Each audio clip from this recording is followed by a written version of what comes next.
Et yo la team, c'est votre gars Diata et j'espère que vous portez bien et que votre été se passe bien.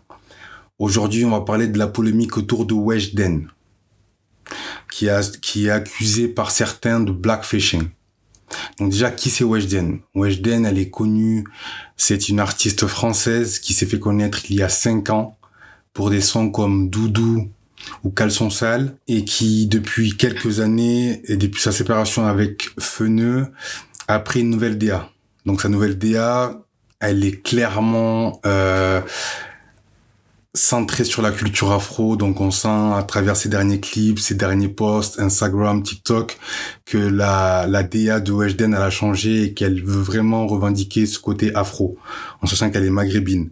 Donc forcément, ça crée des tensions au sein des femmes de la communauté, mais pas que, et même des gens de la communauté maghrébine. Et c'est pour ça qu'on va en parler du blackfishing et parler aussi de son couple avec Kobalade. Kobalade, artiste d'origine congolaise, et elle, du coup, une artiste d'origine maghrébine tunisienne. Donc forcément, ça soulève des débats qui ne datent pas d'hier, des débats qui datent depuis qu'il y a eu mixité entre ces deux communautés, en tout cas en France, et qui cristallisent pas mal de choses. Ça cristallise deux choses. D'un côté, on va dire majoritairement des femmes noires qui regrettent que Kobalade, un artiste noir, s'oriente vers une femme d'une autre communauté, même si je ne pense pas que Kobalade soit un exemple, si je puis dire, ou un sex symbole, mais bon, en tout cas, c'est regretté par certains membres de la communauté, majoritairement des femmes, même si ça peut être regretté par des hommes, notamment le frérot avec qui je tiens la chaîne. Et on va dire du côté maghrébin, surtout des hommes, majoritairement des hommes maghrébins, certains frustrés, d'autres peut-être moins, peut-être plus identitaires, qui regrettent du coup qu'une femme leur appartenant, même si la question d'appartenance peut être débattue, s'oriente vers un homme noir, et en plus on connaît la réputation de Kobalade qui est loin d'être un homme de Dieu, enfin en tout cas qui n'a pas les caractéristiques d'un homme de Dieu et encore moins d'un musulman. Donc forcément ça cristallise des choses, ça cristallise des tensions. Or que si on regarde les choses, en tout cas dans la sphère franco-française, nous sommes deux peuples, deux communautés qui vivons peu ou prou les mêmes difficultés, mais malheureusement on sent qu'il y a un manque d'unité. En tout cas, sur le plan marital, il est clair et net avec des personnes comme Bassem qui font du bruit avec leur slogan « frère mais pas beau-frère ». Donc même quand l'obédience est la même, on sent une certaine forme de volonté de non-savoir des membres de la communauté maghrébine. Voilà, et après on peut approfondir sur le racisme systémique dans ces populations, dans les populations du Maghreb, qui peuvent peut-être nous expliquer le pourquoi du comment. Mais là, aujourd'hui, c'est pas le débat du jour. On fera peut-être une vidéo là-dessus. Là, je vais me recentrer sur Weshden, qui est accusé par les membres de la communauté afro de blackfishing. Qu'est-ce que c'est que le blackfishing, les amis? C'est quoi le blackfishing? On va essayer de comprendre. C'est assez simple. En fait, c'est le fait de s'approprier des traits ou des choses vues comme positives par exemple pour des membres de la communauté afro, sans en vivre les côtés négatifs. On sait qu'en France et aux États-Unis, par exemple, d'où vient le terme, les membres de la communauté afro surtout les femmes noires, ont été mis plus bactères et que du coup, elles ont dû lutter à travers des campagnes, à travers une réappropriation de leur être, pour du coup être reconnues comme des femmes belles, des femmes désirables, parce qu'on en était là, les amis. Et ça, c'est important de le dire et de le préciser. Donc, malheureusement, ces femmes-là se sont battues, ont lutté, et aujourd'hui, elles voient des femmes d'autres communautés s'approprier du coup certaines de leurs caractéristiques, qu'elles soient physiques, qu'elles soient capillaires, et du coup en tirer des profits là où elle, en tant que femme noire, ne tire aucun profit. Et c'est d'autant plus présent auprès de la gente masculine, notamment afro. On voit beaucoup d'hommes noirs être contents ou s'enorgueillir du coup d'être avec des femmes blanches, latinas ou autres, au physique africain ou dit africain, même si sur ça aussi on peut en reparler. Mais je pense que vous avez compris le truc. Ça veut dire que malheureusement on a des femmes noires aujourd'hui qui s'offusquent ou qui s'énervent de voir des femmes comme Weshden, qui est maghrébine s'il faut le rappeler, des femmes comme Kim K, qui voilà, s'est approprié même une coupe plurimillénaire comme la Fulani et du coup s'est approprié la coupe, ou des femmes comme Iggy Azalea pour ne citer qu'elle, qui a totalement et drastiquement changé physiquement pour avoir des caractéristiques s'appropriant aux femmes noires. Et il est vrai que ça, il faut le remettre en question, il faut le questionner. C'est quelque chose qui est réellement problématique, voilà. Et on va parler aussi de l'appropriation culturelle dans un sens large, où certaines marques comme Dior, certaines marques de luxe s'approprient des vêtements africains ou des vêtements amérindiens juste à des fins économiques, en sapant tout ce qui est culturel et tout l'historique qu'il y a autour de ces coiffes, qu'il y a autour de vêtements plurimillénaires. Donc sur ce point-là, je rejoins complètement les membres de la communauté afro et je pense que c'est à condamner. C'est à condamner. Mais il nous faut nous aussi nous réapproprier peut-être en quelque sorte notre histoire et comprendre qu'on est dans un monde mondialisé. J'y reviendrai. Maintenant, on va essayer de parler de Weshden. Est-ce que Weshden est réellement dans le blackfishing ou est-ce que elle est dans une exploration de son être? Est-ce qu'elle n'est pas en train de se chercher? Il ne faut pas oublier une chose, les amis. Il ne faut pas oublier une chose, c'est que Weshden est une artiste. Et comme tout artiste, surtout qu'elle s'est fait connaître très tôt, à ses 16 ans, peut-être qu'elle veut se défaire voilà, de l'image qu'elle avait façonné avec Weshden ou que avec Feneu ou que Weshden lui avait façonné et qu'elle veut prendre son envol. Aujourd'hui, on est dans un monde mondialisé. Elle a grandi en région parisienne. On connaît l'ampleur de la culture afro dans ces zones-là.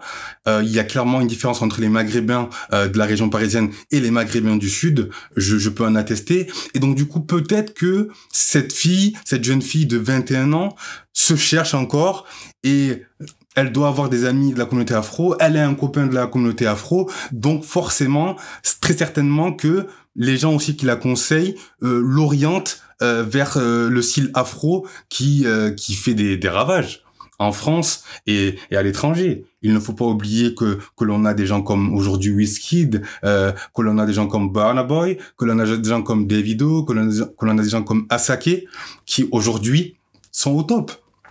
Donc, alors maintenant on se pose la question, est-ce qu'elle surfe sur la vague du coup Afrobeat et elle l'utilise? Certains vont nous dire, mais pourquoi du coup elle va pas vers une vague maghrébine, style rail et tout? Elle fait des sons, elle a fait des sons un petit peu, elle a fait des sons en tout cas où elle parle en arabe. Maintenant, voilà, la DA, moi je suis pas son DA, je connais pas Weshden personnellement, je la connais pas dans son intimité, je sais pas à quel point elle est touchée ou à quel point la culture afro l'a touchée, donc je peux pas me permettre de dire qu'elle est dans le blackfishing. Ce qui peut me déranger, c'est si demain elle commence à créer une marque de cheveux pour les afros et tout, ça peut déranger si elle ne met pas l'historique derrière. Si elle met l'historique derrière, honnêtement, moi, le diata, ça me dérange pas. Voilà. Je suis quelqu'un qui est conscient qu'on est dans un monde mondialisé. Et donc, du coup, de ce fait, les cultures sont vouées à se mêler, à se mélanger, et on est voué au métissage quelque part. Par contre, donc au métissage culturel, au métissage ethnique, ce que vous voulez.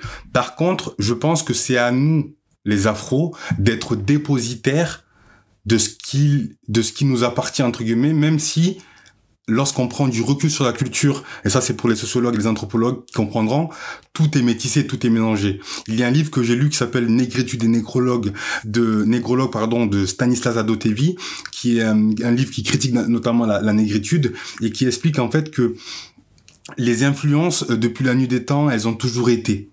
Maintenant aujourd'hui, c'est vrai qu'il y a des choses, il y a des coiffes, il y a un parler, un phrasé qui peut être celui des afro, on va dire, ou des afro-américains de la pop culture afro-américaine, et ça il faut le respecter. Mais je vois pléthore d'afro s'inspirer aujourd'hui des cultures japonaises, des cultures indiennes, de toutes ces cultures-là, parce qu'aujourd'hui on est dans un monde mondialisé et forcément on va emprunter des choses, mais il y a une différence pour moi entre emprunter et s'approprier. Emprunter, c'est emprunter dans le respect en connaissant l'historique et l'histoire qu'il y a derrière quelque chose, là où malheureusement l'Occident se permet des aises à l'encontre des afros. Mais on va dire, je vais vous donner un exemple d'un emprunt qui s'est bien passé, entre guillemets, ou qui a été respectueux. C'est lorsque Beyoncé a fait son album où elle a invité pas mal de chanteurs afro. Ben là, on a senti que du coup, ça se mêlait du coup dans une recherche de retour à soi, de quête personnelle, de respect de la culture afro, de mise en avant quelque part de la culture afro. Elle a utilisé entre guillemets son audimat et sa figure pour mettre en avant la culture afro et bien évidemment pour faire des profits. On n'est pas dupe, on n'est pas con. Mais je veux dire que Beyoncé dans sa DA est quand même intéressante, même si certains aussi se sont plaints de l'appropriation qu'elle a faite. Mais je pense que il faut le voir quand même sous un bon angle sur certains points et sous un mauvais angle pour d'autres. Donc, écoutez, moi, si on me demande si Weshden est dans le blackfishing ou pas, j'attends de voir. C'est vrai que ses derniers clips font beaucoup penser à Taylor. Elle fait elle a mis des photos qui font vraiment penser aux Afro-Américains des années 90. Mais après voilà, c'est quelque chose qui a dû l'influencer, qui a aussi dû beaucoup influencer ceux qui font sa DA. Et en vrai, voilà, elle sait qu'elle buzz, elle sait que ça fait du buzz. Donc, est-ce qu'elle en joue pas aussi? À voir. Moi, je pense que, en cas pour finir, pour les femmes de ma communauté, parce que je vais pas parler des autres, je pense que vous inquiétez pas. Il y a un retour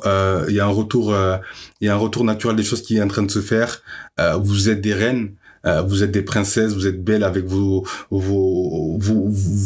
cheveux au naturel, avec vos traits, mais les traits africains sont multiples, les physiques africains le sont aussi. Donc je n'aime pas trop l'idée de se dire que il faut avoir des fesses galbées pour être africaine. Il existe pléthore de femmes africaines qui n'ont pas les attributs du africain et qui sont aussi tout autant magnifiques. Donc le fin mot de l'histoire, c'est femmes noires, soyez fiers de ce que vous êtes.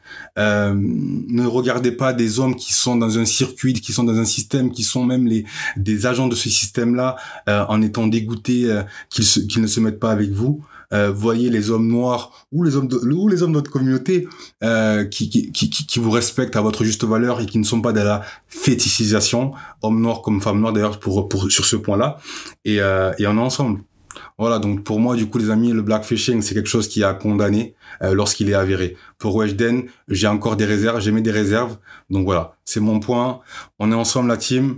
Et je vais faire pas mal de vidéos comme ça sur YouTube, du coup, pour alimenter la chaîne. Et n'hésitez pas à liker, à commenter et à partager. On est ensemble, la paix de Dieu sur vous.